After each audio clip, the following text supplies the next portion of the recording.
Roman হরফ নিয়ে যে আন্দোলন করছে টিআইএসএফ তা বন্ধ করার দাবি জানালো রাজ্য সরকার। মহাকরণে সাংবাদিক সম্মেলনে মন্ত্রী সুশান্ত চৌধুরী জানিয়েছেন তাদের দাবি পূরণ করা হবে। রোমান হরফে পরীক্ষায় উত্তরপত্র লেখা যাবে। রোমান হরফে পরীক্ষা দেওয়ার দাবি মেনে নিয়েছে ত্রিপুরা সরকার।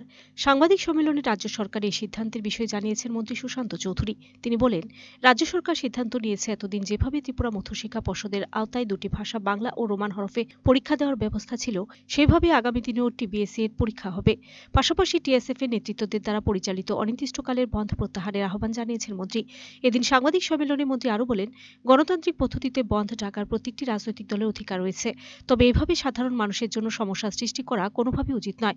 তাই রাজ্য সরকার সিদ্ধান্ত নিয়েছে আগে টিবিএসসি বোর্ডে যেভাবে বাংলা ও রোমান হরফ দুটোতে পরীক্ষা দেওয়ার সুযোগ থাকতো, একইভাবে আগামী দিনেও পরীক্ষা নেওয়া হবে। তবে সিবিএসই বোর্ডের চেয়ারম্যানকে মুখ্যমন্ত্রী নিজে চিঠি দিয়েছেন, সেখান থেকে এখনো কোনো উত্তর আসেনি। তাই সিবিএসই বোর্ডের পরীক্ষা নিয়ে রাজ্য সরকার এখনো কিছু সিদ্ধান্তে পৌঁছতে পারেনি। এদিন সাংবাদিক সম্মেলনে মন্ত্রী আরও বলেন, আগের বেশ কিছু বছরের তথ্য থেকে দেখা গেছে রোমান হরফে পরীক্ষা দেওয়া ছাত্রছাত্রীর সংখ্যা 2%-এরও কম। সেই কারণেই সিদ্ধান্ত নেওয়া হয়েছিল। তবে রাজ্য সরকার কোনো ভাষাকে অমর্যাদা করেন না, তাই প্রত্যেক ভাষাকে সম্মান জানিয়ে বাংলা ও রোমান হরফ উভয়ভাবেই পরীক্ষা নেওয়া হবে বলে সিদ্ধান্ত গ্রহণ করা হয়েছে। বন্ধ চলছে এবং তাদের যে দাবি, যে কোনো একটা ভাষাকে নিয়ে, একটা হরফকে নিয়ে আগামী দিনে ছাত্রছাত্রীদের ভবিষ্যতের কথা চিন্তা করে সেই হরফে যাতে পরীক্ষায় তারা প্রদান করতে পারে, সে দাবি নিয়ে তারা এই বন্ধ রেখেছে। দেখুন, বন্ধ যে কোনো রাজনৈতিক দল ডাকতে পারে, গণতান্ত্রিক পদ্ধতিতে অধিকার রয়েছে, কিন্তু বন্ধ ইজ নট এ সলিউশন। এবং রাজ্য সরকার,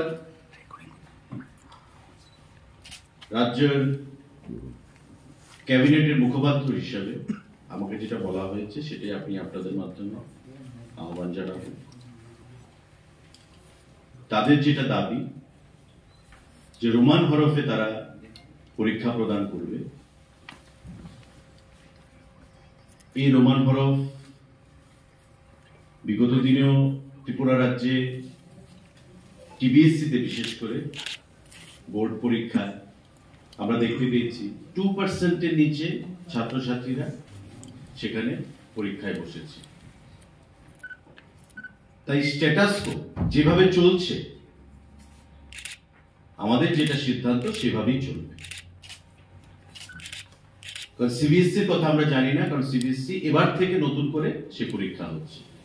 আমরা দেখতে পারবো, জানতে পারবো সিবিএসসির পরীক্ষা যখন হবে সংখ্যাটা কি দাঁড়ায়। সুতরাং গণতান্ত্রিক পদ্ধতিতে বন্ধ করার সকলের অধিকার রয়েছে। আমরা আহ্বান জানাবো সরকারের পক্ষ থেকে যে বন্ধকে উইথড্র করুন, প্রত্যাহার করুন। কারণ ইতিমধ্যে সকাল থেকে ট্রেন বন্ধ রয়েছে বিভিন্ন জায়গায়। শহরে তার প্রভাব না থাকলেও গ্রামে গঞ্জে সাধারণ খেটে খাওয়া মানুষের সেখানে অসুবিধার মধ্যে পড়তে হচ্ছে। তো সেই জিনিসটা কাম্য নয়। এটা রাজনৈতিক দল হিসাবে বা সংগঠন হিসাবে প্রত্যেকের যেমন অধিকার রয়েছে বন্ধ ডাকার, ঠিক তেমনি মানুষের অভাব অভিযোগ, মানুষের সুবিধা অসুবিধা, সেই কথাটাও কিন্তু আমাদের ভাবতে হবে। একটা দায়িত্ববান রেসপন্সিবল পলিটিক্যাল দল হিসাবে, সংগঠন হিসাবে আমরা আহ্বান জানাবো, let the strike be called off. যেভাবে চলছে স্ট্যাটাস কো সেটা মেনটেন হবে। যেভাবে চলছে দুভাবেই পরীক্ষা দেওয়ার সেখানে প্রভিশন রয়েছে, রোমানেও রয়েছে এবং বাংলাতেও রয়েছে, সেভাবে পরীক্ষা হবে। এবং বিধানসভায় বিগত অধিবেশনে বা তার আগের বাজেট সেশনে এই ইস্যুটা নিয়ে মাননীয় মুখ্যমন্ত্রীর দৃষ্টি আকর্ষণ করা হয়েছিল এবং বিভিন্ন অ্যাঙ্গেল থেকে মাননীয় মুখ্যমন্ত্রীর কাছে এই বিষয়টা নিয়ে তার দৃষ্টি আকর্ষণ করা হয়। এবং মাননীয় মুখ্যমন্ত্রীও রাজ্যের ছাত্র ছাত্রীদের ভবিষ্যৎ নিয়ে অত্যন্ত সিরিয়াস, আস্থাশীল, শ্রদ্ধাশীল এবং উনি কেন্দ্রীয় সিবিএসসির চেয়ারম্যানের কাছেও ব্যক্তিগতভাবে গত বিধানসভার অধিবেশনের পর চিঠি লিখেছেন, কিন্তু এখন পর্যন্ত কোনো রেসপন্স সেখান থেকে আসেনি। সেই রেসপন্স ইজ এওয়েটেড। আমরা রেসপন্সের অপেক্ষা করছি। মাননীয় মুখ্যমন্ত্রী সেখানে অপেক্ষা করছে, সিবিএসসি কি রেসপন্স দেয় সেখান থেকে আসে। Video report search India.